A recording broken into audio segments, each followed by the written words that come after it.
ஆலய தீபம் நேயர்கள் அனைவருக்கும் அன்பான வணக்கம். நான் மீனாட்சி சுப்பிரமணியன், ஜோதிடர் மற்றும் ஆன்மீக சொற்பொழிவாளர். இந்த பதிவில் உங்களுடைய ராசிக்கு இந்த ஆகஸ்ட் மாதத்தில் எப்படி அமையப் போகிறது அப்படிங்கிற பொதுவான பலனை கேட்க இருக்கீங்க. பலனை கேட்கறதுக்கு முன்னாடி ஆலய தீபம் சேனலை மறக்காமல் சப்ஸ்கிரைப் பண்ணிக்கோங்க. ஆலய தீபம் சேனலில் ஆன்மீக ரீதியான தகவல்களும் ஜோதிட ரீதியான பதிவுகளும் வரப்போகிறது. அதனால் பெல் ஐக்கான் கிளிக் பண்ணிங்க அப்படின்னா எங்களுடைய வீடியோ விரைவில் உங்களை வந்து சேரும். இப்போது இந்த ஆகஸ்ட் மாதத்தில் கிரகங்களின் நிலவரங்கள் எப்படி இருக்குது அப்படின்னு பார்க்கலாம். இந்த ஆகஸ்ட் 1ஆம் தேதி ரிஷபத்தில் செவ்வாயும் குருவும், மிதுனத்தில் சந்திரனும், கடகத்தில் சூரியனும், சிம்மத்தில் புதன் சுக்கிரனும், கன்னியில் கேதுவும், கும்பத்தில் சனியும், மீனத்தில் ராகுவும் சஞ்சாரம் செய்கிறாங்க. சனி வக்ரகதியில் இந்த ஆகஸ்ட் மாதம் முழுவதும் கும்பராசியில் பிரவேசம் செய்ய போகிறார். மாதாந்திர கிரகங்கள்னு சொல்லக்கூடிய செவ்வாய், சுக்கிரன், புதன் இவர்களுடைய பெயர்ச்சி, இவர்களுடைய நகர்வு இந்த மாதத்தில் எப்படி இருக்குது அப்படின்னு பார்த்தீங்கன்னா, ஆகஸ்ட் 6ஆம் தேதி தொடங்கி ஆகஸ்ட் 29ஆம் தேதி வரை புதன் வக்ரகதியில் இந்த மாதம் முழுவதும் இருக்க போகிறார். ஆகஸ்ட் 17ஆம் தேதி, அதாவது ஆகஸ்ட் 16ஆம் தேதி இரவு அப்படின்னு எடுத்துக்கலாம். இந்த ஆடி மாதம் முடிந்து ஆவணி மாதம் தொடங்குறது. அப்போது சூரியன் கடகத்திலிருந்து நகர்ந்து சிம்மத்திற்கு ஆட்சி பலத்தில் இந்த மாதத்தில் ஆகஸ்ட் 17ஆம் தேதியிலிருந்து இருக்க போகிறார். இதற்கு அடுத்து ஆகஸ்ட் 25ஆம் தேதி சுக்கிரனின் நகர்வு சிம்மத்திலிருந்து கன்னிக்கு வரப்போறார். ஆகஸ்ட் 27ஆம் தேதி செவ்வாய் ரிஷபத்திலிருந்து மிதுனத்திற்கு பெயர்ச்சியாக போகிறார். இதுதான் இந்த மாதத்தில் இருக்கக்கூடிய கிரகங்களின் நிலவரங்கள். இந்த ஆகஸ்ட் மாதம் அப்படின்னு வந்தாலே பண்டிகைகள் நிறைந்த மாதமாக இருக்கும். அப்படி இந்த மாதத்தின் பண்டிகை நாட்கள் என்னென்ன அப்படிங்கிற விவரங்களை நம்ம அடுத்து பார்க்க போகிறோம். ஆகஸ்ட் 7ஆம் தேதி ஆடிப்பூரம், 9ஆம் தேதி கருட பஞ்சமி அல்லது நாக பஞ்சமின்னு அழைக்கக்கூடிய விரதம், 16ஆம் தேதி வரலட்சுமி விரதம், 19ஆம் தேதி ஆவணி அவிட்டம், 20ஆம் தேதி காயத்ரி ஜபம், 22ஆம் தேதி மகா சங்கடஹர சதுர்த்தி, 26ஆம் தேதி கோகுலாஷ்டமி, 27ஆம் தேதி ஸ்ரீ சனி ஜெயந்தி.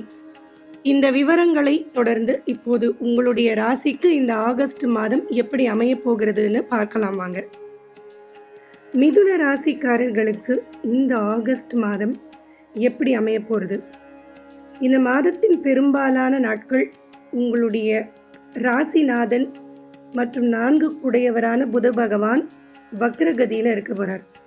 முடிந்த வரையிலும் மிதுன ராசி அன்பர்கள் நிதானமாக செயல்படுவது மிகவும் நன்மையை தரும்.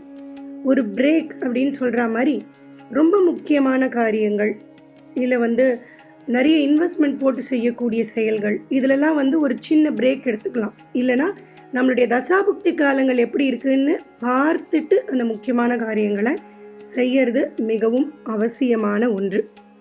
படிக்கும் வயதில் இருக்கக்கூடிய மிதுனராசி அன்பர்கள் கொஞ்சம் படிப்பில் ஆர்வத்தை குறைத்து கொள்வார்கள். கவனம் சிதறல்கள் இருக்கும், இல்லை ஏதோ ஒரு விதமான டைவர்ஷன் இருக்கும். படிக்கிறதுக்கு இன்ட்ரெஸ்ட் இல்லாத மாதிரி இருக்கக்கூடிய அமைப்பு இந்த மாதத்தில் அதிகம் உண்டு. தாய் வழியில் சில தொந்தரவுகள், தாயினால் சில செலவுகள் அதிகரிக்கிறது, இதெல்லாமும் இந்த மாதத்தில் மிதுன ராசி அன்பர்களுக்கு ஏற்படுவதற்கான வாய்ப்புகள் உண்டு. புதுசாக வீடு வாங்குறீங்க அப்படின்னா, வண்டி வாங்குறீங்க அப்படின்னா ஒரு முறைக்கு 2 முறை டாக்குமெண்டேஷன்ஸ் செக் பண்ணுங்கள். திசாபுக்தி காலங்கள் நன்றாக இருக்கா அப்படின்னு பார்த்துட்டு இதிலெல்லாம் ஈடுபடுவது மிகவும் அவசியம். வேலை ரீதியாக மிதுனராசி அன்பர்களுக்கு பிரயாணம் மேற்கொள்ளக்கூடிய சூழல்கள் அமையலாம், அல்லது அதில் சின்ன சின்ன மாறுதல்கள், டெசிக்னேஷன் சேஞ்சஸோ இல்லை வேறு ஏதாவது பிரான்ச்சஸ் மாறி போகிறது, இந்த மாதிரி சின்ன சின்ன மாறுதல்கள் இருப்பதற்கான வாய்ப்புகள், சாத்தியக்கூறுகள் உண்டு. வெளிநாடு பிரயாணம் எல்லாம் போகணும் அப்படின்னு ரொம்ப நாளாக வெயிட் பண்ணவங்களுக்கு, அது வேலை ரீதியாகவும் சரி இல்லை பர்சனல் ரீசனுக்காகவும் சரி, வெளிநாடு போகணும்னு நினச்சி அந்த ப்ராசஸ்லலாம் இருக்கவங்களுக்கு அதெல்லாம் கிளியர் ஆகி அவங்க அந்த வெளிநாட்டுக்கு போகக்கூடிய அமைப்பு இந்த மாதத்தில் ஏற்படும். அடுத்து வேலை தேடிக்கொண்டிருக்கக்கூடிய மிதுனராசி அன்பர்களுக்கு வேலை வாய்ப்புகள் உண்டாகும்.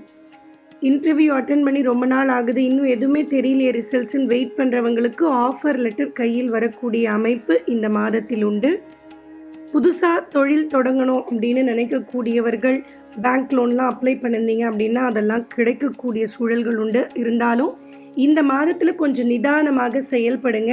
தசாபுக்தி காலங்களை பாருங்கள், அதெல்லாம் சாதகமாக இருக்கும் பட்சத்தில் இன்வெஸ்ட்மெண்ட் போட்டு தொழில் தொடங்குறது அப்படிங்கிறதெல்லாம் நீங்கள் செய்யலாம். தசாபுக்திகளின் அடிப்படையில் அதை நீங்கள் செய்கிறது மிகவும் நல்லது.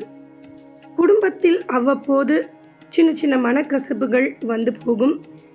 ஏதோ ஒரு விஷயத்துக்காக சாதாரணமாக பேச போனது ஒரு பெரிய பிரச்சனையாக மாறிடுச்சு அப்படிங்கிற மாதிரியான சூழல்கள் இருப்பதற்கான வாய்ப்பு உண்டு. கணவன் மனைவி சற்று விட்டு கொடுத்து நடந்து போனீங்க அப்படின்னா ஓரளவுக்கு சாதகமான சூழல் உங்களுடைய குடும்பத்தில் நிலவுவதற்கு வாய்ப்பு உண்டு. அலைச்சல்கள் சற்று அதிகமாக இருக்கும். தேவையில்லாமல் நீங்களே ஏதாவது ஒரு விஷயத்துக்கு செய்கிறேன்னு ஒப்புக்கொண்டு அதற்காக மெனக்கெடக்கூடிய சூழல்கள் இதெல்லாம் மிதுனராசி அன்பர்களுக்கு உண்டு. அதனால் தேவையில்லாமல் நீங்களாக ஒரு விஷயத்துக்குள்ளே கமிட் ஆகிக்கிறது, இல்லை இதை நான் பண்ணித்தரேன் அப்படின்னு வாக்குறுதிகள் கொடுக்கறது, இதெல்லாம் கொஞ்சம் இந்த மாதத்தில் கவனமாக செய்ய வேண்டிய அவசியம் மிதுனராசி அன்பர்களுக்கு உண்டு. மாதத்தின் பிற்பகுதி சற்று அலைச்சல்கள் நிறைந்து காணப்படும். நம்ம ஒரு வேலையை விரைவாக முடிக்கணும் அப்படின்னு நினச்சாலும் சூழல்கள் நமக்கு சற்று ஒத்துழைப்பது அப்படிங்கிறது இந்த மாதத்தின் இறுதியில் கொஞ்சம் கடினமாக இருக்கும். சனி வக்ரமாக 9ஆம் இடத்தில் அமர்ந்திருக்கிறார். இந்த சனி வக்ர காலம் முடியும் வரையிலும் மிதுனராசி அன்பர்கள் பிரயாணங்களில் ரொம்ப எச்சரிக்கையோடு இருங்க. வண்டி வாகனங்கள் ஓட்டி செல்வதில் மிகவும் கவனமாக இருங்க. உங்களுடைய ஆரோக்கியத்திற்கு கொஞ்சம் அக்கறை அதிகமாக கொடுங்க. வருமுன் காப்போம் அப்படிங்கிற அமைப்பு மாதிரி வர்றதுக்கு முன்னாடியே ஒரு ஹெல்த் செக்அப் பண்ணிக்கிறது, அதில் இருக்கக்கூடிய விஷயங்களை வைத்துக்கொண்டு என்னென்ன நம்ம மெடிசின்ஸ் பண்ணணுமோ அதெல்லாம் பண்ணுறது அப்படிங்கிற மாதிரி எச்சரிக்கை முன்னோட்டத்தில் உங்களுடைய ஆரோக்கியத்தை கவனித்து கொள்ள வேண்டியது மிகவும் அவசியம்.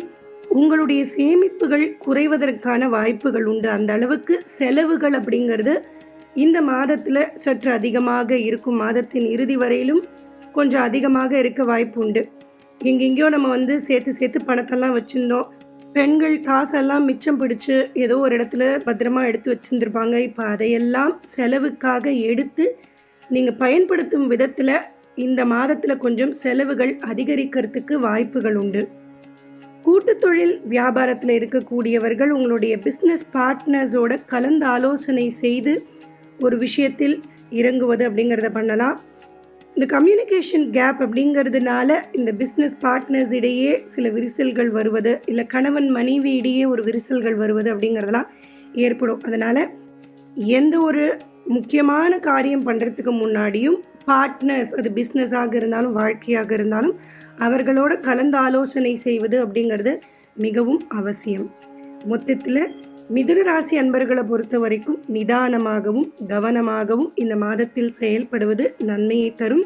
இந்த மாதத்தில் மிதுன ராசி அன்பர்களுக்கு சந்திராஷ்டம நாட்கள் என்னென்னைக்குன்னா ஆகஸ்ட் 17ஆம் தேதி மாலை 5:28 முதல் ஆகஸ்ட் 19ஆம் தேதி இரவு 7 மணி வரையிலும் இருக்கு. மீண்டும் உங்களை அடுத்த பதிவில் சந்திக்கிறேன். நன்றி, வணக்கம், ராம் ராம்.